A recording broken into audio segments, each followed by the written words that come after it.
What is up, everybody? This is Recap Rewind. I'm JLAG. And I'm NB. And we are reacting and recapping and reviewing Riverdale Season 6, Episode 20, and it's called Chapter 115, Return to Riverdale.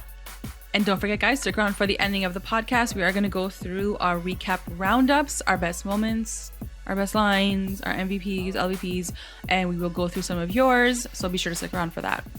As always, to our continuing listeners and our brand new ones, thank you so much for joining us. Don't forget to like, comment, subscribe to the channel. Let's get into this episode. The channel. Did you like it? What did you think? I thought it was good. I think that it was like a necessary thing that we need to learn. I do feel like we got like a lot of information very fast to the point where I was like, really, this was like kind of like our apex moment to like learn the backstory, understand like why, and like obviously if you've watched this episode, I'm just gonna spoil it from the top, but like it's all just because he's like crazy and evil. Like I thought that there was gonna be like more reasoning as to like why what his purpose was. What did you want? I don't know, but I don't know if I wanted just that. Like people are scum, and I just want people to live the way I want them to live. Like, why? Like, even I thought it was because he was getting revenge on everyone because like he knew their ancestors. No, but like they did not. But they tried to kill him because he was trying to summon the devil. Right. So like, yeah, it's like he was doing something bad to begin with. So it's not like he's getting like that's what I mean. Like I could understand if there was like vengeance involved or like if there's some trauma or something. He was just like this white privileged man that came from overseas, came and dropped in, and he was like, because everybody just didn't want to listen to me, and I think everyone is scum. Everyone else should just like listen to me, and this is why I want to run like Riverdale. I'm like, what? Yeah. Like that's like pretty extreme. I was like, but you're evil though. Yeah. I'm like, you were doing something bad. That's what I mean. Like his whole like his blank line is like, you are just an evil person. And I think that this would work if we were like in a comic, like if I was inside of a comic book. But I feel like one of the things that I love about Riverdale is like, yes, it's a little comic booky, but they've given us like stories that are wrapped around these characters that make you feel like this is why Cheryl is the way that she is. Because sometimes all these characters act real dumb and we always make fun of them, but they all have like a reason why they do the things they do. And we've learned that over like the last 6 seasons. For us to get a new character in, like a new villain by season 6, I'm just like, so he was just evil and he just like wanted to be evil. I'm like, yeah, I get it. Like, I get it. He's like the essence of evil, right? Like, and we kind of like could pick that together. Like, hey, he's just evil. He's just evil. What I didn't respect and understand was like, why are you exposing yourself now? Like, you went on TV, you went on an interview, and you were like, this is me. This is my origin story, and this is what I'm about to do right now. Right. Like, so I was like, but why are you exposing yourself now? Because I guess he thinks that like in the next little bit of time, like everything's going to be done. He's already won. He thinks he's already won because he's technically he still thinks that he's killed everybody. He's killed everyone. Right. So he's like, this is my champion moment. I'm just going to like tell everybody off, whatever. But so I get why he does the things that he does. I just didn't know if like by this point in time, like even Satan from the Chilling Adventures of Sabrina had his own reasons. It wasn't just because he was evil. Like he did it because he wanted to like conquer and like whatever. Like I don't know. I didn't know if I needed this as his reasoning. I don't know why it bothered me so much. Like I don't know. And I do feel like we could have gone his origin story way before. I think that would have been even a bit more intriguing maybe to be like, okay, that's his origin story, but why is he doing this now? Exactly. So I just feel like they held all of their cards like together until like 2 episodes left, and they're like, here. And that's what I feel like. The way that they revealed it was, it almost felt like that we were kind of leading towards something. But then, I don't know. He's a one-dimensional villain to me. There was no reason behind him. Even Hiram finally got his backstory, and we understood why he was evil by the end of it all. Yeah. So like for them to bring in a character who's just like, I'm just evil, and I want to fight everybody here. Like, why? Like I didn't need that now. And I don't think that anybody in this like time and space of like society needs just a character who just decides to be evil for the sake of being evil. Like I'm just coming for all the writers because you know that you could do better in writing. Is coming. Yeah, I'm just telling you, like, do better. Like, there are a lot of you want like a multi-dimensional villain, 100%. Honey. You not getting that in Riverdale. You ain't getting that. They can barely create their good characters and have layers. They're gonna make the villain have layers. I know, but like they really just made him pure evil, and that was just the only thing. Yeah. So okay, fine.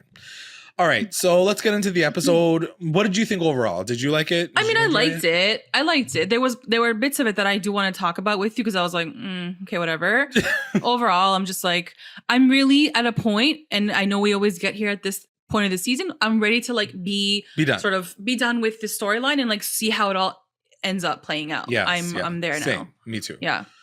All right, so it starts off with Archie and the gang, and they're at the house, and they're all talking about what to do for this like battle. Now they're all back from the dead, and they need to just still kind of figure out like what Percival's plan is. Like, why is he doing this? What is he doing this for?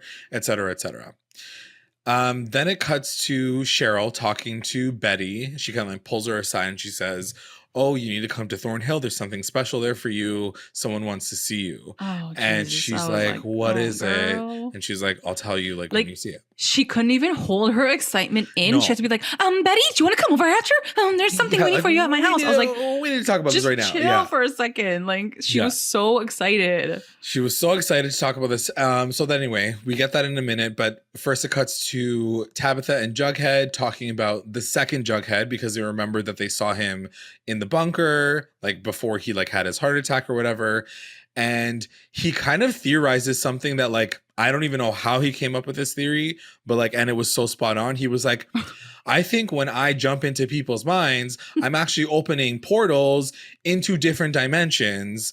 And I was like, okay, everybody slow the F down. The writing, I know the writing was very, I don't know if it was just me. It was hard to really keep up. And like, as he's saying that, she's like, wait, you're saying that you're jumping through portals in your mind, but not that? And I was like, why are you repeating what he's... It was very expositional, so we can like understand it. I think I understood it by the end of it all, but I was also just very like, whoa, we thought that he was just doing mind reading, and now it's like this next layer of power that I didn't know that he had. And it's a pretty crazy cool power to have, like being able to jump through portals. Like that's pretty serious. When he was like comparing it to her, because she was like, I didn't know you could do that. And then he was like, it's kind of like you didn't know that you were actually the guardian angel. Yeah, he's like, I thought you could time travel, but like you're actually like bigger than that. So like maybe there's like a second level to like their power, I guess. Exactly. Yeah, this is like their mega evolution. So I'm like, okay, whatever. I'll go with it. Okay, yeah. And then he says like, let's test out this theory and see if we can like jump into a different portal. So she's like, okay, cool. But also at one point when she was like, you mean different dimensions? I'm like, girl, you moved to different time. I know. I thought the same thing. Why are you so gagged by different dimensions? She was so gagged. She's like, dimensions? He's like, I didn't want to say it. I was like, you guys have been talking about this for the past. There's more than one universe. I'm like, girl, you literally went to those places. Into different universes. Like, can I also ask you this? This is where I was confused. Yeah. Doesn't she know the future? Like, doesn't she know how the future plays out because she's been to different timelines? Yeah, and I feel like, wouldn't you have known anyway? I don't know. But that's my my overarching question, because she's sitting there and she's asking all these questions. Yeah. And I was like, girl, you were so quick to go and tell Veronica how this is all going to play out, but yet you can't figure out how this is all going to play out. Exactly. Yeah. It's hard for me to understand like what her level of understanding of the world is. Maybe there's a rule that she cannot like speak to, like maybe she can't say anything. Maybe she can't see his thing because like it's so clouded in darkness. Like they could have just said that. She's like, I can't see his plan because it's so evil or something. Where I'm just like, girl, why? I don't know. Anyway, there's some weird limitations to like what she can do and like what she says. So then it cuts to Percival and he's talking to Alice about like wanting to do the sit down interview, and he's like, and also I want to do a televised execution. And she kind of like starts to snap out of it when he hears that. And it's something that I feel like I've been craving to see visually. The glitch, the moment where he like pulls her back in and he starts to whisper and you hear the echo. This is probably the first time we've ever seen like Alice snap out and be like, oh, that sounds off. Literally end of the season. And I'm like, okay, now I can, like, if we got those for like Frank and Tom and her throughout the season, even if it was like 10 seconds worth of a just scene, like a little nugget to be just like, a little nugget, then I'd be like, oh, these poor characters. By the end of this episode, I was like, okay, just kill them all. Like, I don't care. Like, I don't care. Like, they deserve to die at this point. They deserve for real. to die at this point. So I'm just like, if we had more of those moments, the struggle that they were probably feeling on the inside, then I would have been like, oh, first of all, wow. I don't want to get into all the holes, but like, you would think that Betty would go to her mom at this point and be like, Mom, this is how you like deflect his like his coercion. And you would think that a mom, that she's 45 years old, has enough emotional tethers in this universe that could keep her like grounded in the realness. Right. The fact that like they haven't even told Alice like this is how you like defend against him. Yeah. They haven't, right? No. They haven't told him. Wouldn't you tell your mom that? But then at the same time, they kind of tried to do the same thing with Frank, and it didn't work for Frank. So like, maybe their assumption is that like they're hard to like save at this point. Like they're a part of the army, they can't do anything about them. But if that was the case, I would have tried to find a way to like make them indisposed, like put them in a cellar, like put them in prison. Captures Alice and put her away or something. Yeah, keep them somewhere safe because like so they don't get in your business. Anyway, whatever. So she goes and does this whole thing. She's like, sounds good. Televised execution, cool. So then it cuts to Veronica. She gets to the casino. A moment that I didn't really want to mention because to me it's not a big deal, but I'm sure we might need to talk about it because it was like a low-key VARCHIE moment. When she's leaving like his house in the opening scene, he's like, be okay, Ronnie. And she was like, I'm always okay. And she like touches his shoulder and walks away. I'm sure all the VARCHIE fans were like, lingers on his, and it like zooms on. He's like, okay, I still remember you, girl. And I'm like, yeah, whatever. Yeah. Okay. I was like, whatever. I just wanted to mention it really quickly because I feel like you would have seen it. It was that. Yeah. It was just like a moment. So then it cuts to everyone's like, they're going to break up. Like everyone's going to get so excited about that. So then it cuts to Veronica getting to the casino and they're literally prepping for the executions, slicing up watermelons. It's summertime. They're just like cutting them up and trying them out, trying out the guillotines. And Frank and Tom are basically telling her that she's not allowed to be here anymore. She's trespassing. She's not allowed here. I love that like she didn't even know that she got like disbarred from like the CEO like thing. Nothing happened. Yeah, exactly. She got no email, nothing. Yeah, nothing. She's just been cut the F out. So, and one of the things that I didn't understand is like she was able to walk all the way to the back of the inside of the casino. Like, wouldn't they have been at the front of the casino be like, you cannot come inside? No, but like, wasn't it in the, yeah, exactly. Like they would have stopped her at the door. They would have stopped her at the door. They would have, like her key card wouldn't have worked to get in. Like, anyway, whatever. It was only for her reason to like see these guillotines to be like, okay, shit, something's going to go down. So they kick her out. She leaves. Cuts to Thornhill and Betty finally sees Polly for the first time after she's been dead all this time, whatever.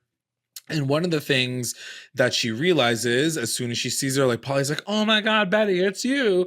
And Betty's like so gagged. Her like aura is like yellow. It's like glowing yellow. Yeah. And then as soon as she sees her, she's like, ugh. She like passes out.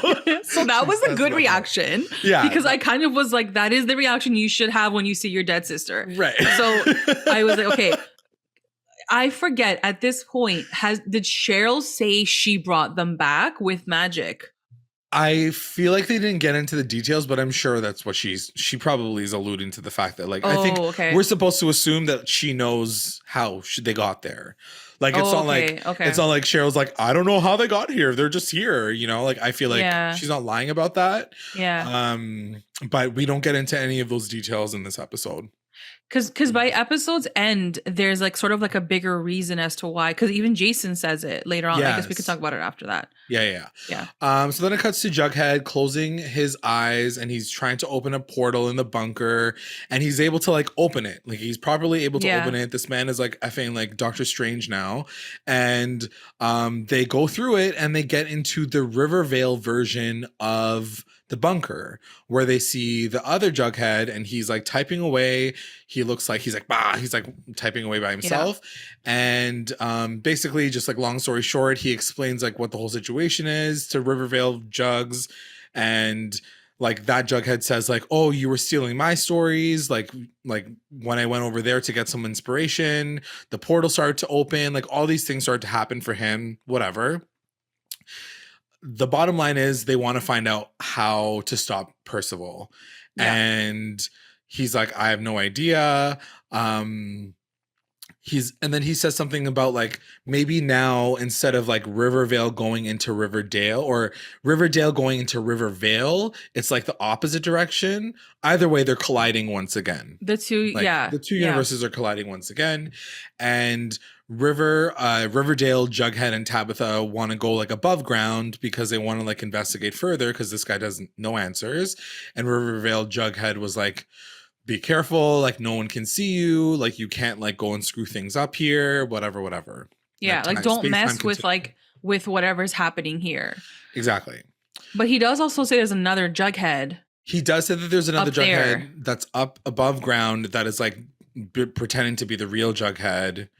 And he's like doing his own life because I feel like that's how it ended in Rivervale as well. Yeah. Like there were two of them, and one of them had to stay downstairs. Pops, basically writing. He's writing, yeah, like making comic books and like becoming famous or whatever. Yeah. So then it cuts to the interview with Percival. This is like the first segment or whatever, and we get like a full flashback of like what happened to him, how he got there. Which I appreciated. It, but again, like. Literally, you went to history and it was because you were evil. So he's like, we arrived in Sweetwater River back in the 1500s with our ancestors.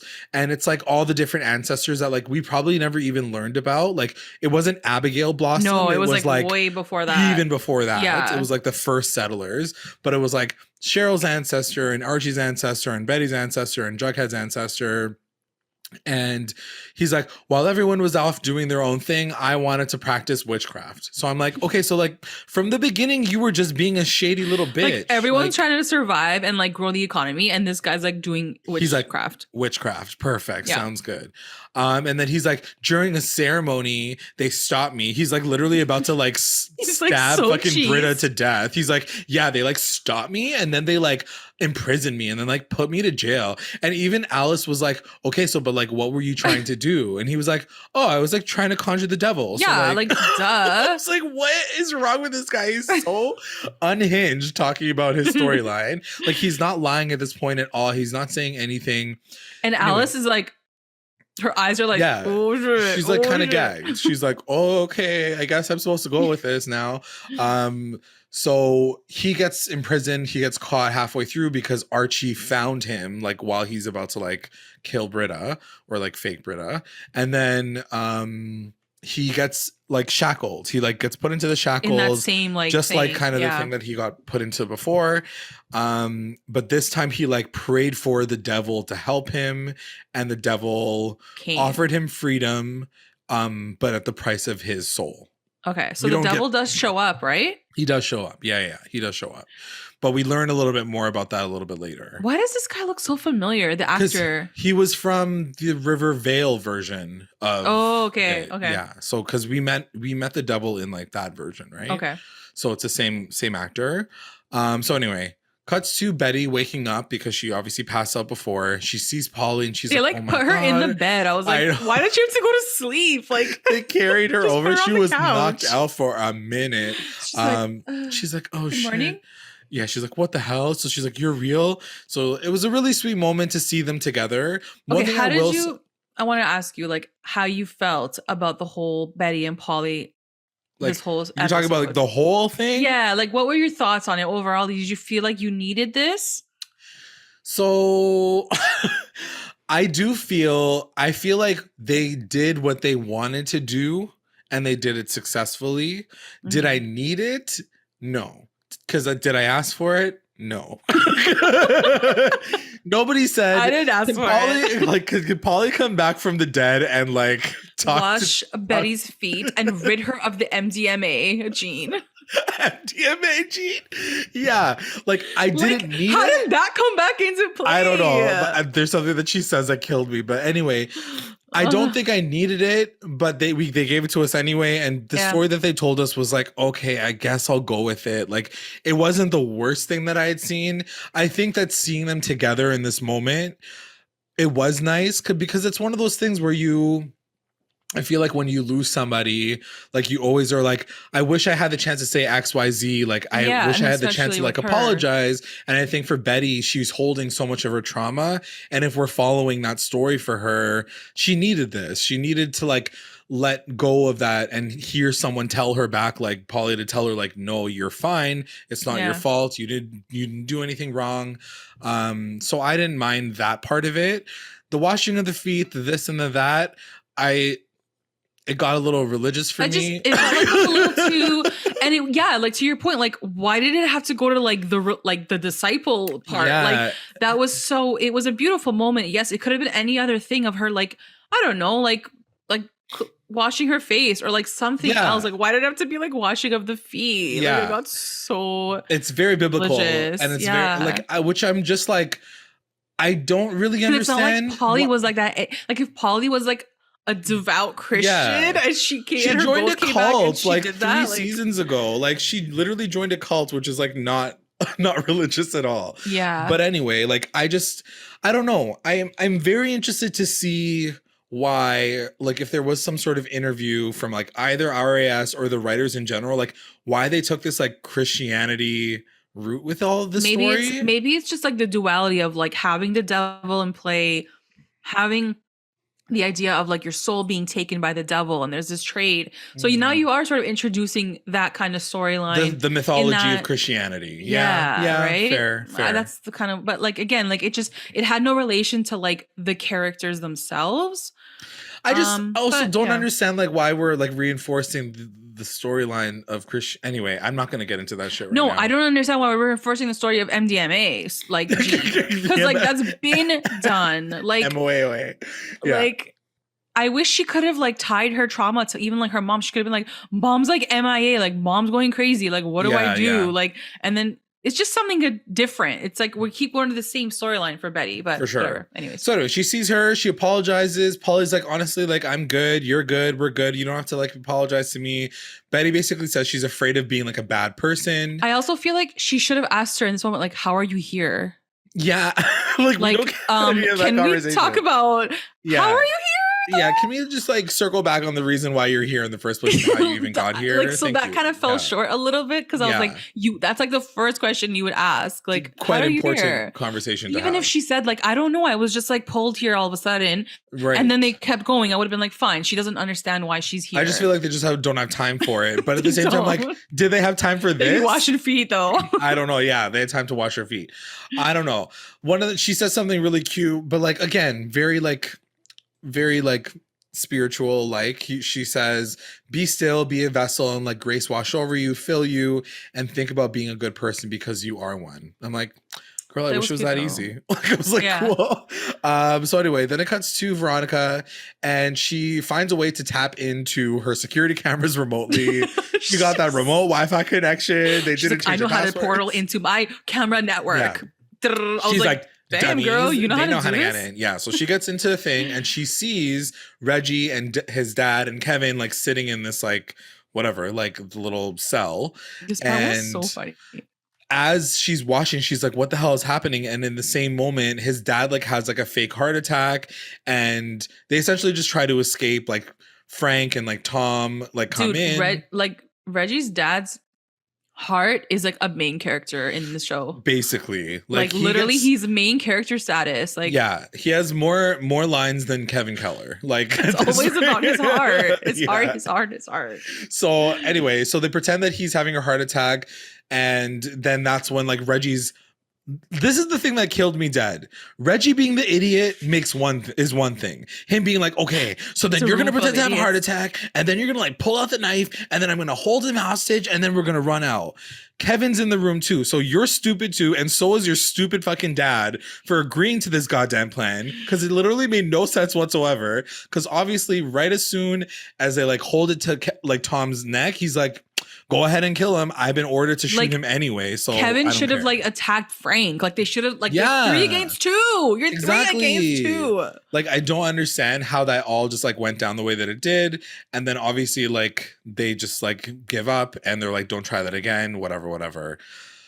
Okay, fine. Like, let me just like move on. Now, at this part, Tom Keller delivers the best line Biggest of the burn. entire season. The entire season. This one, the best line for me, but I'll get to it in our roundups. Okay, but yeah, he burns him so hard, like Kevin's so hard in this one. Anyway, then it cuts to Tabitha and Jughead, and they're visiting Thornhill because now they're above ground, but this is like the Riverdale version of Thornhill. And they're like, we're here to check out some of the Blossom archives to learn a little bit more about Percival. And that's when Britta says like, oh, sorry, like they've been moved to a different place like 2 years ago. And then they say like, okay, like, can we talk to Nana instead?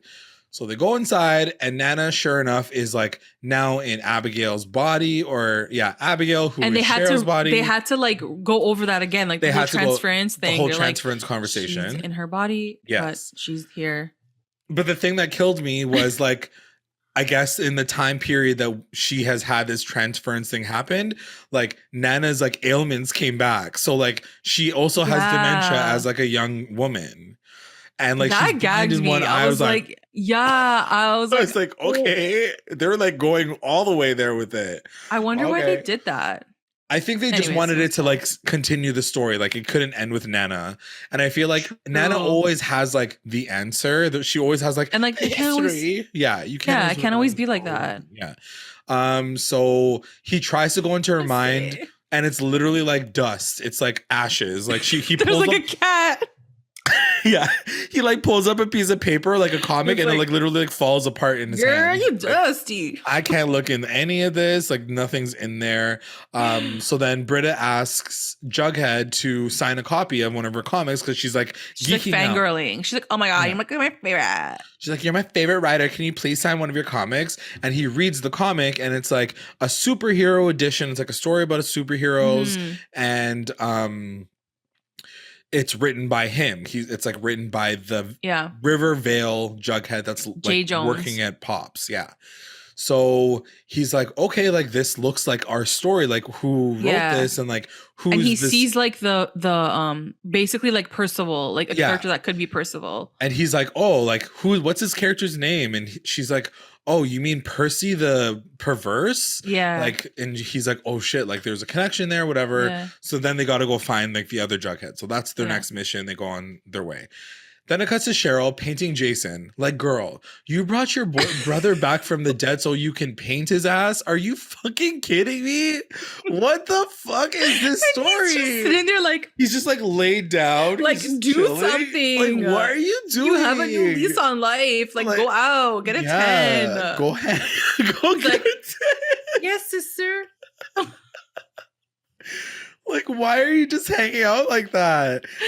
But at least they have a conversation. Like, at least, because I was like, girl, don't do this like again, silent thing again. Yeah. So he actually does respond to her, which I did appreciate. So he's like, thank goodness, like I'm not in hell or like I'm not in heaven anymore. I didn't want to go fight in that war. Mm-hmm. And so then he understands. She's like, wait, what? Like the whole storyline. She goes over to Archie's place, and I kind of need to talk to you about this too because I was very confused.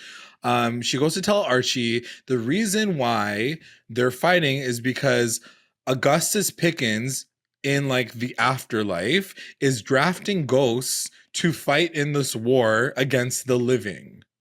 Okay. Right? Is that right? Yeah. And wait, so who's Augustus Pickens? Exactly. So that was my frustration. It's a Percival. Like I thought it's Percival. And that's what I mean. If Percival is actually immortal, how can he have Augustus Pickens, one of his like ancestors, doing what he's doing in heaven? And also, how is he in heaven? Is he not a bad person? Yeah, that's like, weird. Very confusing situation. Like, why is he going to talk to Jason unless Jason was saying like, oh, all the angels are ready to know? But that's not correct. No, that wouldn't make sense. It's literally like Augustus Pickens is like going to heaven and like knocking on people's doors, being like, you need to come help me with this fight. And how could, you're right. Like, how does he have access to heaven? How does he have access to, exactly. So like, I didn't understand that. And also, how does he have like an ancestor? Did he just like, in the 400 years Percival's been alive, did he just like fuck people and like move on? Like, yeah, did he have he's been around this whole time then? That makes no sense. I didn't understand any of this at all. They could have just said Percival did that. Exactly. But then it still doesn't make sense because why is he still in heaven? None of that. He can't go to heaven.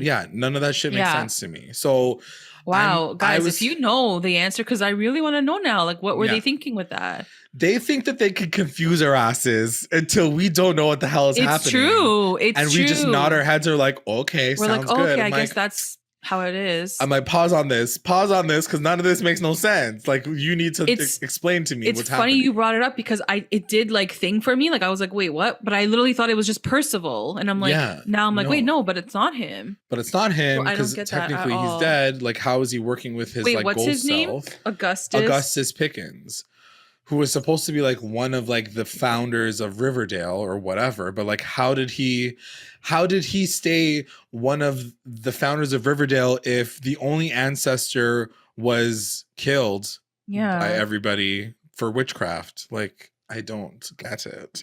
It would make sense if he's like, me and my brother showed up. You know what I mean? Like, me and like my Pickens family showed up. Instead, it was just like, I showed up and I started doing witchcraft. Like, this is what I mean. Yeah. They could have given him a little bit more, so things like these would make a little bit more sense. I'm looking and nothing's coming up. It's just saying Percival Pickens. Like, it's saying that that's the same guy. Like AKA, which doesn't make sense at all. That doesn't make no sense to me. Okay, anyways. Let us know if you know any of this or you can help us follow along, because this is where my head broke. I was like, my mind is snapped now officially. Okay. Anyways, so then he doesn't have to fight in the war. We find that whole situation. And then Archie says he needs to blow up the tracks to stop the train from coming. Right. But the problem with that is Veronica like calls him in the same moment and says like, Archie, you cannot blow up those tracks because Reggie and Kevin and his dad are like all imprisoned. If you do that, he's definitely going to kill them like right away. He's going to like move the execution up right away. So they're like, we need to like blow up the tracks after we save them. But Veronica's like, I don't know, like it's happening pretty soon. Like this is pretty bad. Then it cuts to Betty and she's having like this like dream or / visions. I was like, what is she doing at this house though? Yeah, like, she's just like sleeping. I'm like, why can't she go home? She just like passed out again as soon as she had the conversation with Polly. She was like, oh, and then she had passed out. Anyway, she has this dream of like Babylon and serial killers. Like the TBK mask came up and then like her face turns like bloody and then it's her kid's face who turns bloody. Anyway, she wakes up and she wants to talk to Polly. And she's like, everything that I've done in the past has been so unforgivable, blah, blah, blah. But then Polly finally says, like, girl, can you just like explain to me what you think is that unforgivable? And she's like, okay, well, like for one, I killed our cat. And then Polly's like, you were a kid and like you didn't know what you were doing. That's totally fine. Okay, next. Like, what's your next problem? She's like, okay, I guess if I really want to be like breaking it down, I feel guilty about kissing Archie like back in high school. And Polly said something interesting, and I'm like wondering if it's good. Like, this is probably the most important piece to me because everything else doesn't really matter. Yeah. But like, she ends up talking to Betty about the fact that like, you know, like you were in high school. It's something that happened. You can't hate yourself for doing something like that. You have to learn to forgive yourself for falling out of love with Jughead. Like, and that is what you ended up doing. So that's what I thought was interesting because Betty does go on to say like, how could I have done that to like my best friend and my boyfriend and like all these things happened. And she's like, no, but you have to remind yourself like there's more to it than just that. Like you need to just forgive yourself for like not loving the person that you were with. Like that's really the bottom line. So I thought that was pretty interesting. Huge. That's deep. So anyway, and then her final thing, because she couldn't let it go, she was like, I was reading all this information about the Bible and I learned about Cain from the Bible, and Cain is like marked. He becomes marked and he's like, all of his seed is like bad. I forget the whole biblical story. But anyway, he gets marked by God for killing his brother, I think. And she like attaches it to the MOA gene.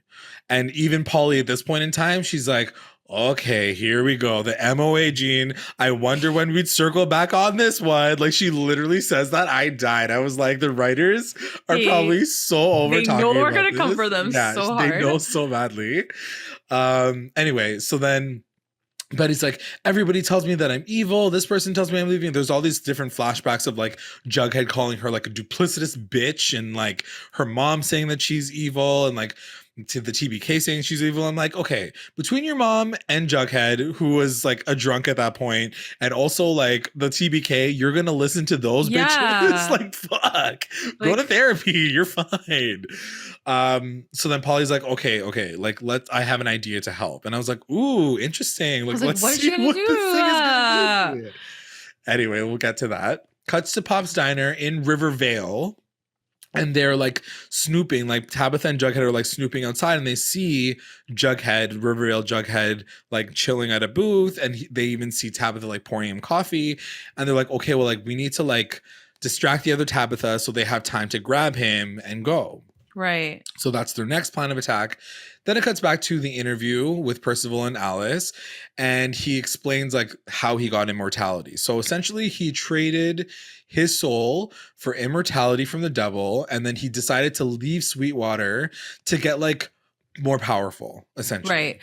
So he can come back and destroy Riverdale. Like that was his like homie, plan. You waited 500 years, literally. Basically 500 whole to years. come back. Like you had no, like get a life. Like it's been 500 years. And that's going back to what I said. If these people did something wrong, even Abigail had enough of a reason to come back because she was angry they burned her to death like 200 years ago. This guy did nothing. He was the one that was evil. You were evil. You were the one that did something wrong. So like, and again, going back to like, if he thought they like killed his family, or if Augustus Pickens was his brother, maybe they killed him by accident. Yeah. Vengeance is always such a great, like, it justifies. It can justify a lot of things. Can justify to a degree. To a degree. Versus, but this not, is like, there's no reason. There's literally zero reason. Not that they're making us want to feel sorry for him. Like I don't think they want us to be like, like it's not like that, but it's just like there's so many holes in his background too. It's like you were gone this entire, because I was asking that too. I was like, where was he this whole time? From when the show started to now, what was he doing? Right. Exactly. Were you just hanging out? Were you like going and like screwing people so then Augustus Pickens could be born and like try to do that? Like, I don't know what he was doing this whole time. Like sitting in that shop and like selling stuff. Like, I don't know. No, because he wasn't even there. Exactly. Like, where was he going? Yeah. He was hanging out in Bali. Like, what was he doing? Yeah. So anyway, he shows back up to Riverdale, and as he's like coming into the town, or is he leaving the town? I don't remember. Anyway, he's by like the picket line. An explosion happens, and he looks back at the sign, and it says Riverdale instead of Rivervale. Mm-hmm. That's when he realizes he must have like crossed into a different dimension, some sort of chasm, whatever. And then he tells them about like how he found out about the powers that kind of leaked in through that like explosion into this new world. He said it's from him. Like what did he call it? Like arcane energy or something? The arcane magic from that split from his world in Riverdale leaked into Riverdale. Through. Yeah, it leaked into Riverdale. So, which makes sense. I bought that. I was like, I'm down for that. Yeah, like, I understood where it was coming from. Yeah. It was more just like, okay, I guess. But also like the one thing that I didn't really understand was the explosion being the reason, until I guess we find out why, I guess a little bit later, but maybe not. I don't know. But does that mean that like every explosion ever is going to create a rift like this? Like, why did that explosion create that I think even as I'm just like talking it out with you, I think I answered my own question, but we'll get to it when we get to talk about like Ethel and stuff. Oh, okay. So then it cuts to, so anyway, he finds out about like all these ancestors and they all have powers now, blah, blah, blah, whatever. Then it cuts to Polly, and she's doing this thing, the special thing that she wants to do with Betty. And we're like, okay, like, what is it? What are you about to do? And she pours water into a bowl, puts it by her feet, tells her to sit down, washes her feet. And then she's like, your original sin is gone. She's like, no, literally, she's like this. She's like, put your feet here. And she's like, it's all gone. Done. You're good. I was like, you're good. Years of trauma, years of storylines that we've had to witness and hear and go through with this bitch, and you're gonna go like this on her toes, and then you're gonna be like, it's gone. Legit. And also, like, if you're gonna go spiritual, give me the moment of all moments. Like, let the spotlight shine they gave through. her an aura before. They gave her that like, Give me everything. Do that again with her toes. Yeah, like give me the music. I need to hear the demon being exercised out of her toes. Totally. Like, I need to hear everything. And I need to who's see it the all. demon? Is the demon her? Because she has the MDMO gene. But that's what I mean. I needed to like have the moment. Instead, it just like fell very flat. I was just like, no. Okay, so like, did she do anything? Is she like using reverse psychology and, on like, her? Like, is you're it not like coming back as like an like, who are you, Polly? Like, you're just like a person back. Like, it's not like you have superpowers. Like, how did you do that? Yeah, or is it just because she like knew from Jesus? Like, what? They don't explain any. They don't explain anything. So we're sitting there. Like, I don't know what's more wild, like her coming back from the dead to like rid her sister from her original sin, or her having the MOA gene in the first place. Like, I don't know. I don't know which one's worse. Anyway, whatever. She says like her original sin is gone. Okay, let's move on. Cutting to Pop's Diner. And Riverdale Tabitha is like going out to take the trash out, like in the back. She hears like Tabitha, the fake Tabitha doesn't even like pretend to put on like a voice. I didn't understand this part. She's like, "Hey girl, I need some help over here." It's like literally her voice, and she like tries to go around the corner. I'm like, you couldn't put on like a fake voice, like a man's voice. That's why it confused me. I'm like, wait, what? What's going on? So the one from Riverdale is around the corner, and she basically like puts her into like a time loop. So like she continually keeps going through it in that area. But I didn't really understand that either. I don't know how was she able to do how that happened. How the girl doesn't remember every single time she's coming through the loop that it's happening again. Yeah. Like, I didn't really understand. Anyway, whatever. They didn't have to make it that confusing. I know. They could have just like have to see that. locked her in a room or something for a minute. Or been like, girl, your car, someone's towing your car. And then like she runs out. Like, I wouldn't have thought twice. Legitimately, they put her into this time loop. They're like, we did something cute, At this point, it's like, I'm like, so many confusing things. Too much information. I'm like, are you creating more time loops by doing that? Like, now is there going to be a billion Tabithas like sitting in a loop? Like, I didn't know that Tabitha could create. So she's essentially creating a portal too, kind of like, or she's creating another universe, or like she like going back in time every time. I don't fucking know. I don't know. It's too confusing. Oh God. Anyways, so she gets distracted, and then the real Tabitha, the Riverdale Tabitha, goes in, talks to Jughead, the one from Riverdale, comic book writer, and brings him to see Jughead at the apartment. Now at the apartment, they explain everything. They explain the whole situation. He's like, wow, interesting. I believe you. That's crazy. And they're like, okay, like just to get to the bottom of it all, how do we get rid of Percival Pickens? Like, how do we destroy him? And he's like, okay, well, like in my comic, everybody dies. So they're like, what the fuck? Like, so they try to understand, like, why did you make him the winner at the end of all of it? That's so messed up. Mm-hmm. And he says he had to make a deal with someone to become the best comic book writer. But all of his stories that he writes need to like have like a dark ending. Like it helps to like sway like the balance of good and evil if he writes a dark story instead of a good story. So I'm like, okay, like I'll go with that, I guess. Turns out that it's Mr. Cipher, aka the devil, which we met in Riverdale already. But I don't remember him saying that was the caveat for him. Because didn't he make like a deal with the devil at one point? I don't know. I don't think it was that specifically. Like he wasn't like, you have to write really dark stories if you want to be famous. I don't remember that part of it. Anyway, so whatever. Maybe there was another deal that was made. Who knows? So they asked like, where's Mr. Cipher right now? And he's like, oh, he's actually playing a chess tournament at the Babylonium right now. And it's like the ultimate battle, like chess battle of good and evil. Yeah. I'm like, okay. Then it cuts to our final scene that we see with Betty. And she goes to the mirror after she gets her feet washed. And her aura is now like sunshine, like she's like yellow. Yeah, she's like loving it, and she's like, oh my god, I'm so happy, I'm a Jesus person now. Okay, Like, so if Cheryl never brought your sister back from the dead, you would have lived in this like aura forever. Aura forever. Yeah. Like you needed your dead sister to come back to forgive you, to suck up from your toes. Like it's just like why can't she have done that on her own? Like why?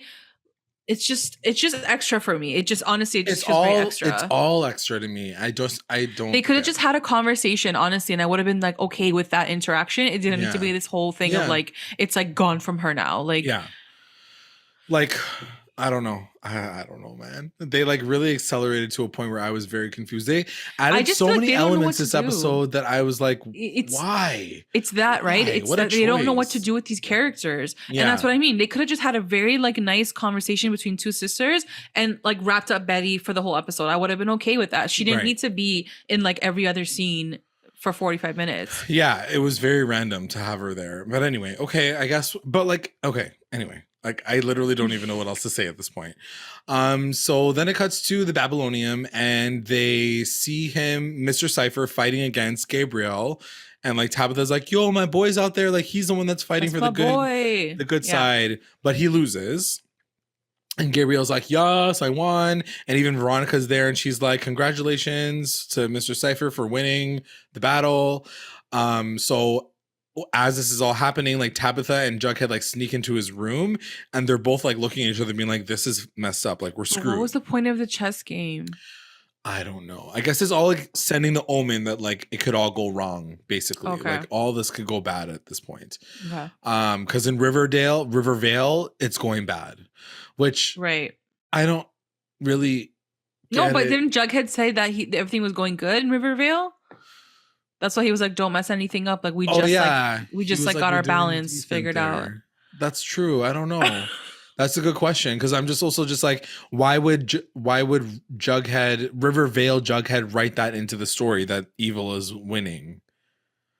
Like, I don't get it. I don't get that. And like, does that mean that he's writing the story about comic book Jughead writing an evil story? Like, it's too complicated. It's too Inception for me. It's too Inception. And it doesn't need to be like that. Yeah. Like, if you were going to go there, you could go there and you can all make it make sense. But you guys aren't making it all make sense. No. And you're just making it more complex. I feel like because on purpose to confuse us. That's truly how I feel. How dare you? What did we do to you to make us confused? As you're talking about it, and then even as I was watching it, I'm like, what? Like, I'm listening to the words.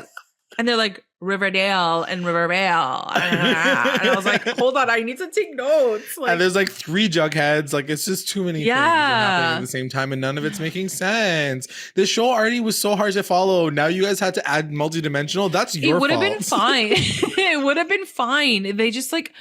Anyways. It's too much. Let's get through it. Anyway, let's get through it. So then it cuts to Mr. Cipher getting into his room. He's like, oh, great. You guys are here again. Who's like, Mr. Cipher? The devil guy? The devil. He's the devil. Okay. Okay. So then he's like, okay, like, and they said, like, we just want to talk to you. We want to figure something out. Do you know Percival Pickens? And he like remembers.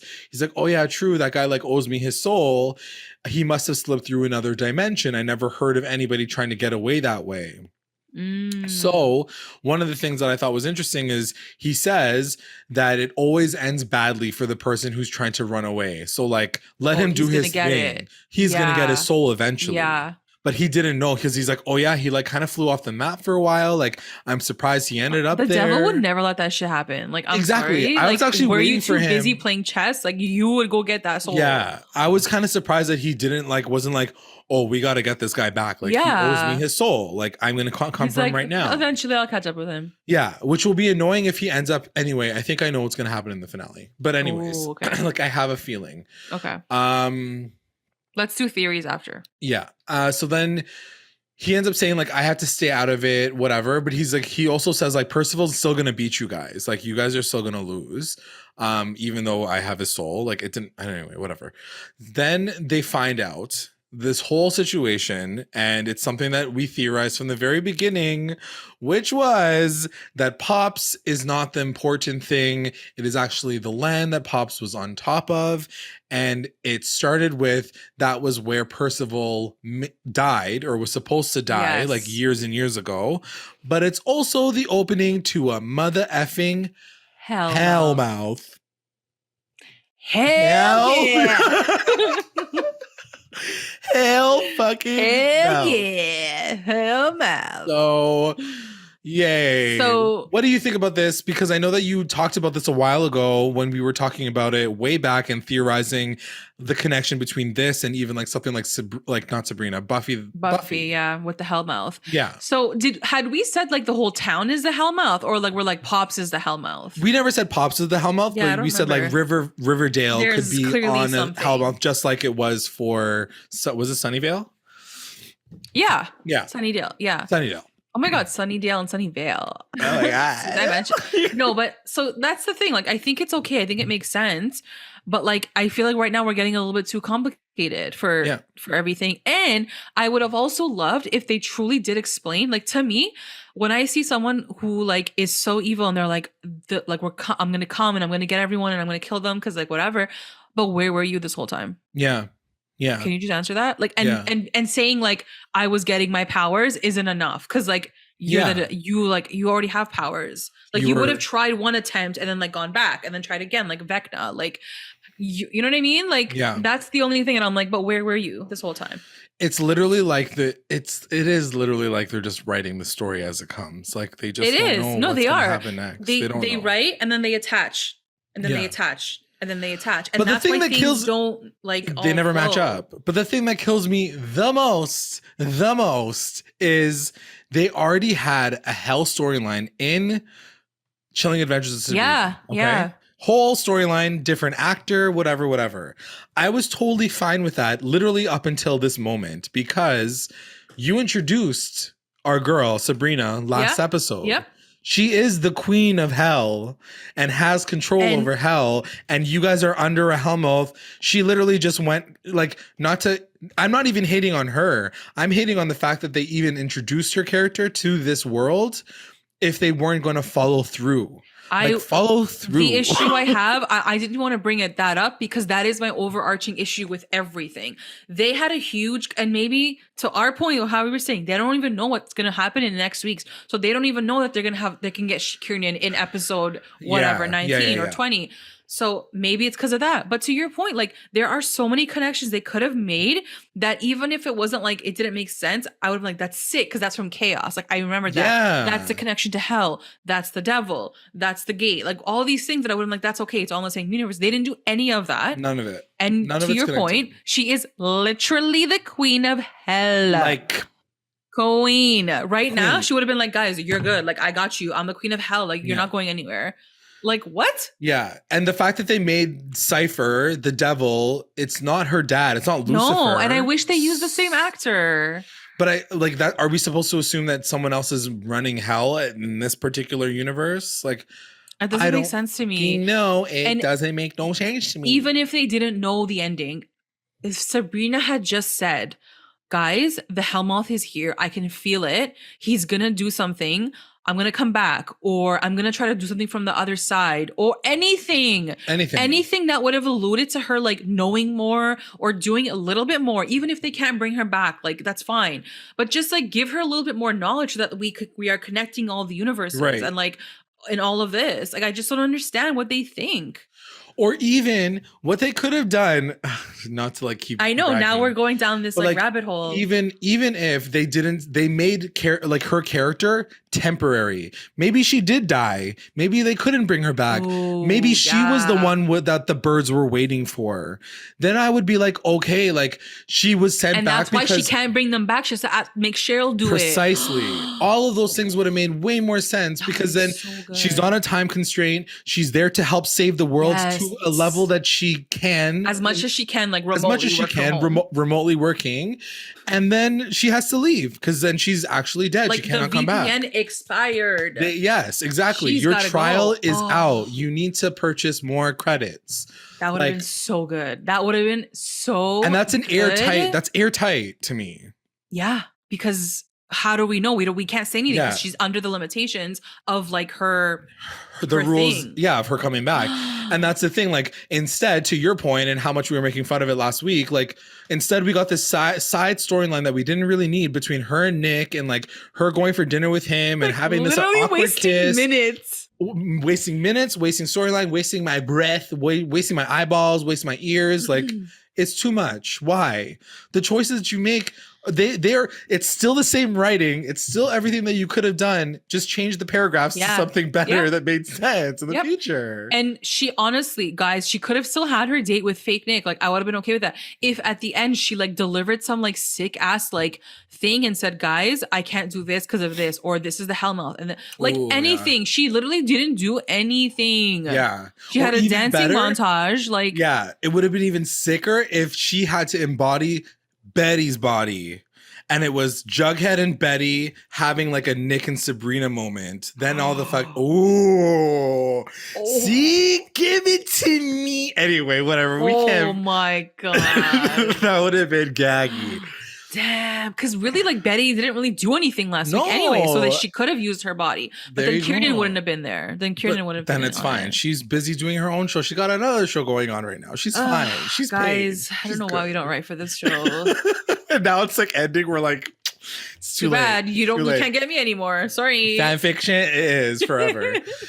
All right. Anyway, so we find out about this hellmouth, and when they moved Pops away, there was like an uncorking of like the hellmouth. So now the hellmouth is open. Now the Bailey's Comet is coming. Why wouldn't Tabitha know that though? Sorry. I mean, did she know that? No, she didn't. She wasn't aware. How do you not know that, girl? You're literally like a time traveler. I don't know. That's the thing. Like, maybe there are limitations to like her anyway. Do this to us. Like, come on. We're trying so hard. Okay, let's get to the end of the episode. Okay. So it gets to the interview. Alice asks, like, okay, if you win, what does your Riverdale look like? And Percival essentially says, I want it to be the sovereign state of Percival. Everybody else is trash. What does that mean? I want people to do what I want them to do. Like, he's just evil. He's just a bad person. And like, going back to what I said, there is no need for a character like this. I don't care for a character like this whatsoever. Sorry.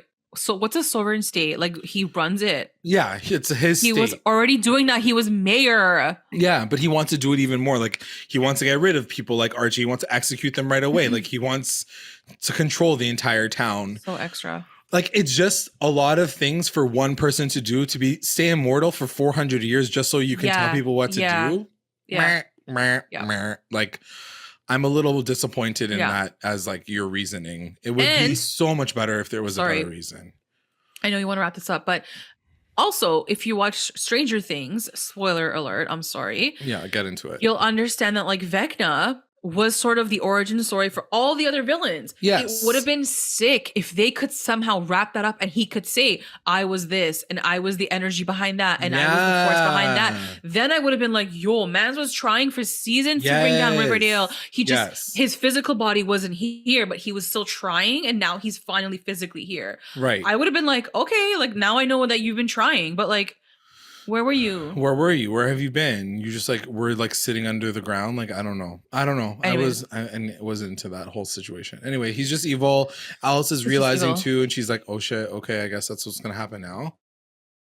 It's just a little too late. We're just bringing it right back. So then it cuts to Tabitha and Jughead, and they get back to the bunker, and Ethel Muggs is there. I was gagged. Speaking of Stranger Things, like, you know what's really, really funny? At the end of last week's episode, I wrote at the top of the notes, I wrote, "Where's Ethel Muggs?" Why? Why did you ask that? Because I keep trying to remind myself, a lot of things that happened in Riverdale happen in Riverdale.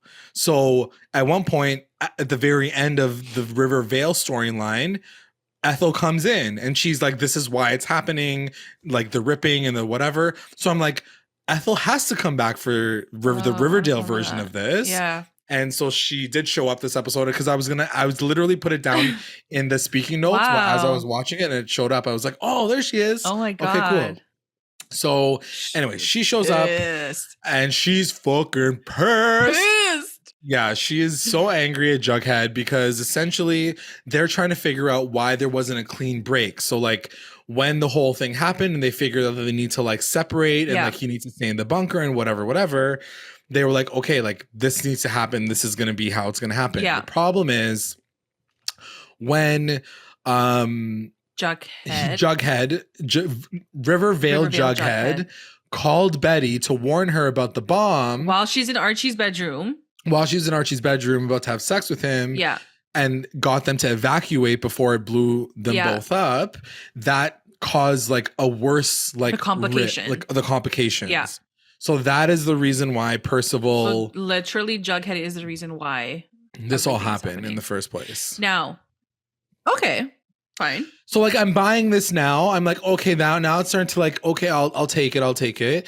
Now I'm trying to understand, because when you said like, okay, so like every explosion that's gonna happen, this whole thing is gonna happen again. Yeah. I think it was literally just because the explosion incited that break that he was able to call her, and like that's the fuck up. Like that's what he messed up on to make this all happen the way that it happened. Are we not gonna talk about the fact that Hiram Lodge put the bomb there?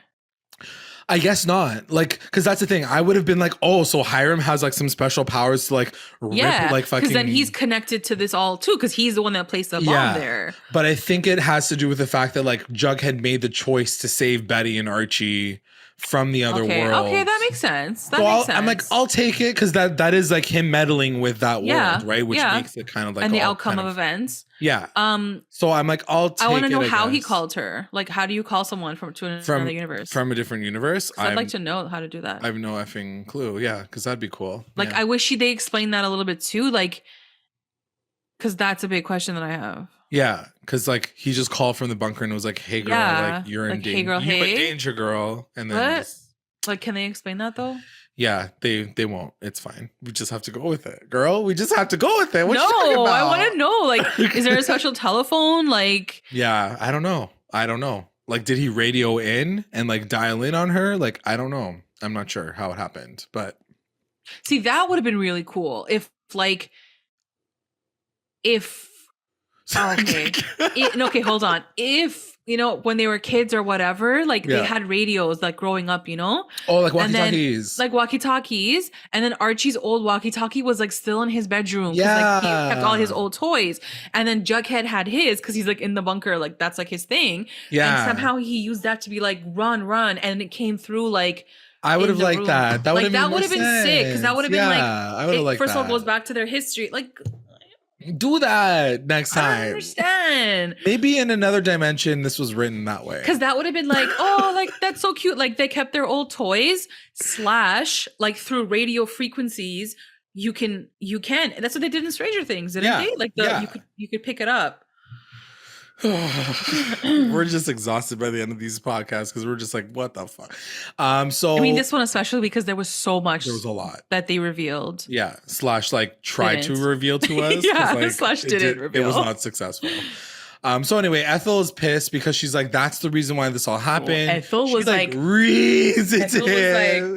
hold up. She's like, you called your ex-girlfriend in another universe to protect her? And Jughead's like, yeah, I did. And she's like, you're so basic. I knew you would do this to me.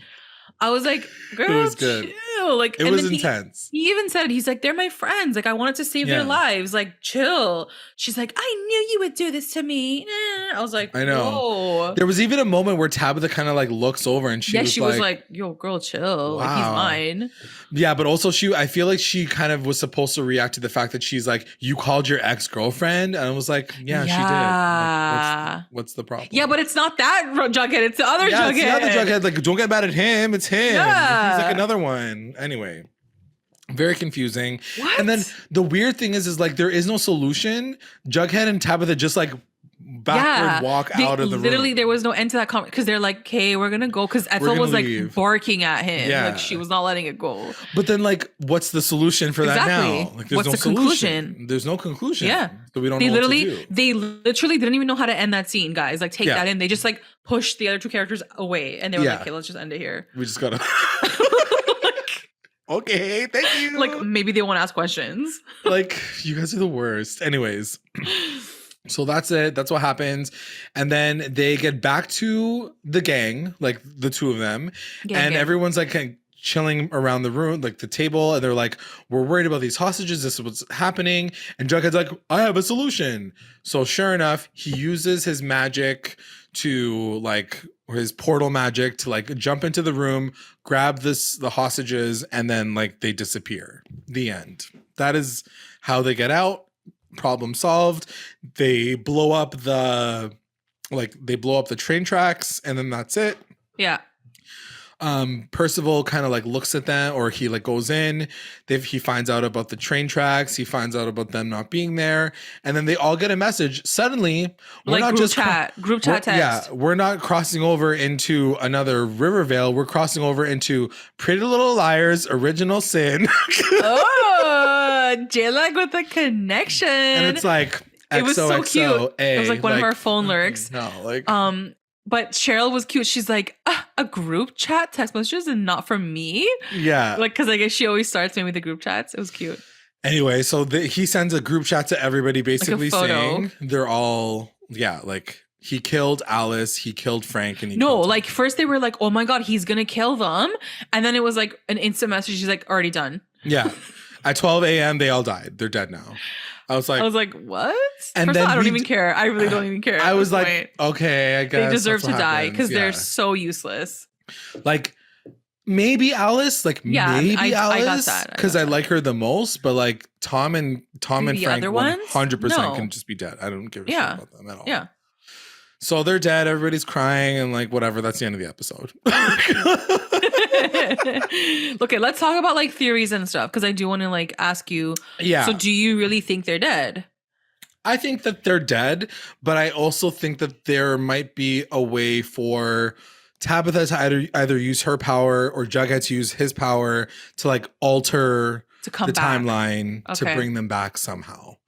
I think that's the only thing that's gonna happen. Yeah, I agree with you. I just think it's such a miss for them not to show that. So if they were going to do that, if they were going to bring them back later on, because they've done so many of these things, it would have been sick to like see, like, even if we don't see like the head falling off, but like even if you like hear the sound and then like it goes silent, like it would have been such a sick moment to have on TV. Give us the intensity. They don't even give that to us. Yeah, I was like, that's a kind of huge miss. Like that could have been a trailer scene that we all would have freaked out over. Right, for sure. I don't know.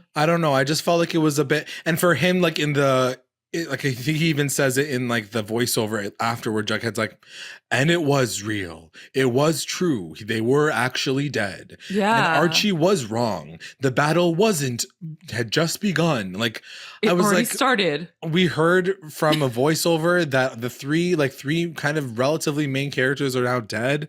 Like yeah. It just felt very lame. Lame? What's the word? Lame. Lame. Yeah. It just felt very lame. Very lame. Very lame. But like, come on, you're gonna kill 3 characters and like you're not even gonna like cut to that moment. Like it was in a text. Yeah, like how are we as the audience expected to feel about that experience?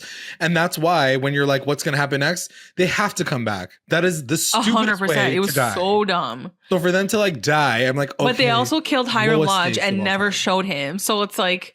These guys are like different too. They make choices. They make very. But you know what I mean? Like they're doing weird things where it's like, I don't know. It's like almost them. They're like, YOLO, last season's coming. Who cares? Like, but it's murder like, everybody. Like okay, but like make it make sense and like let us see something so that it's interesting. Or give us some emotion. Exactly. Like make us feel some type of way. Like if you're killing off a major character, bro, like what did these actors do to you that you just murder them all out with the same goal? I know. Like I just didn't appreciate it. Through a text message. Yeah, that's like in getting a group broken chat. up. That's getting broken up like in a group chat. Yeah. Yeah, like it's messed up. And also he sent like a JPEG. He could have sent like a video. Yeah, I would have at least, because that would have been an interesting call out to season 1 when we find out how Jason got murdered through the USB. Like, give us the circle. Oh, that would have been good. You know, that would have been good. Like Veronica could go into her security camera and like look at it. Oh yeah. Oh my God. Seriously. You guys really missed out on getting us on as writers. Just telling you right effing now. LeMay. So LeMay. Okay, that's the end of the episode. I think that, so what I was talking about with like the finale and stuff. Yeah. I do think that we haven't seen the last of the devil, personally. Yeah. I think that him even saying what he said about Percival and like, I've got to get his soul back at some point in time. The one thing that I'm interested to find out is whether or not this is going to bleed into the next and final season. No, please God, no. You're like, please Jesus. No. Because now the devil knows about the second dimension. Like he's aware of it. Yeah. And also they keep bringing back this whole like Polly is an angel. Like, is she just gonna leave now? Like why? Yeah, I don't. Why are we setting up certain characters to be certain ways if it's not going to be even of a grander? Is it going to help? Scale? It might help. They might all like be on one side. You know what I mean? But to your point, we already just saw it. We saw this. This is like the 1.0 version. That storyline would just be the 2.0 version because it has the devil. It's all like recycled stuff. It's all recycled shit for like a final season. I don't know. I just feel like it's not over yet. Do you think he'll come back like Vecna? Like he'll try to attack this year, and then next season, the final season will be like him again. Right? Yeah, maybe. I don't want that. I wouldn't want that. Yeah, only because like it would be different if the devil had something to do with everything from the very beginning. Yeah, like season 1. Yeah, but we don't know that, and that wasn't what we were told, and I would never believe it anyway. So I want something. I don't know. I want something different, but also I don't know how they're gonna end off this entire series. But this only 2 episodes left. Yeah, I don't know. I don't know. We'll see. We'll see what happens. We'll see. Do you have any other questions or theories coming up? No. You're like, let's move on. All right, let's get into our recap roundups. Recap roundups. Best moment. What was your best moment? My best moment is going to go to Ethel freaking Muggs when she lost her shit on Jughead. Was the implication that they were like dating? I'm not sure. She was acting pretty jealous. Maybe. That might be true. It was just hilarious. It was such a moment where like it broke the tension and I started dying of laughter. I'm like, they always make her crazy. And like, I feel bad, but like, it's so funny still. Like, it was funny. My best moment, honestly, I'm not going to lie. It was hard for me to find my best moment this episode. Yeah. But I gave it to Jughead saving the prisoners. Really just because I wanted that to be over. I was like, okay, did we even talk problem solved. Yeah, we did. Like he jumped in, grabbed them. I was like, wait, how did he do that? Oh, he opened a portal. He used the portals.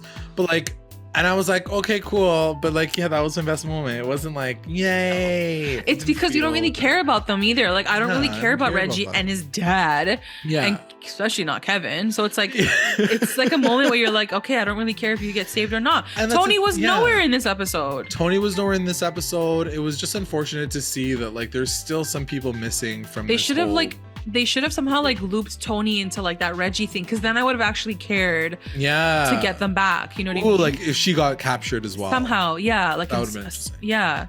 Because we're not invested in those guys. So we're like, we don't care. Also, good question. I didn't even think about that. Why wasn't Tony invited to be one of the witches? Wait, was she? No, she wasn't. Was she? Are you sure? Wait, maybe no, because she was with Fangs. Oh, she died. She did? She died. Yeah, she died. Oh, she died? Yeah, she died. Remember, she's in heaven. She like sees Cheryl, and Cheryl's like, no, you're not dead. Like anyway.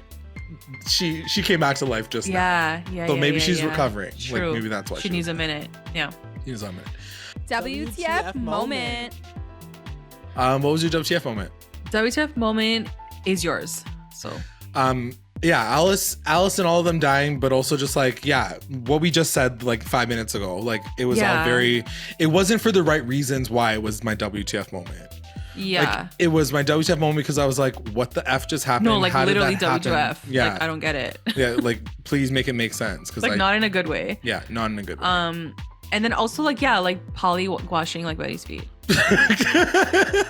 You were like, what is happening? It's just the way she said it. She was like, she's like, it's all gone now. I was like, clean. Is that how it works? It's just like done. Cool. Like, thank you so much. You didn't even get under the nails. Like you just like scrubbed. Not a pedicure. You didn't even. You didn't do. No. The shaver. The cheese grater. The cheese grater. Yeah. Get into it, girl. MVP. No. Who is your MVP? Oh my God, this was really hard. I did not have an MVP this episode. Oh. You're like, I'm just gonna leave it at that. I'm done. I really, because I know yours is him, but I'm like, I really don't feel like he's my MVP. Right. Yeah, I gave mine to Jughead only because I feel like he did the most this episode. Yeah, it's true. He did. He didn't like do what I wanted him to do, but he did the most. He did do the most. His Riverdale self is like LVP because he caused all of this shit. Yeah, he is the LVP. Actually, I did make him my LVP. Oh my God, you did. Yeah. Oh yeah. LVP. Who is your LVP? I agree with your LVP, and I'm gonna say Percival for telling his entire plan, like why in this, like why in now? This moment, yeah. / like everything that we did talk about Percival this episode, like why you're just a trash bag. Are you so mad? Yeah, because like you were evil. Why you mad, bro? Why you mad, bro? Like, bro, chill. They killed you because you were killing people and doing sacrificial things. Like at this point in time, I care more about TBK than I care about Percival. Literally, like, which is a reach. Yeah. My LVP is like I said, is Riverdale Jughead because he like done effed everything up, and obviously he's the ding dong that was like who started this whole thing in the first place. Yeah, such a ding dong. The best line. What was your best line? Best line is gonna go to Tom Keller. Yeah. And he's talking to his son, Kevin. And he goes, look at the bright side, son.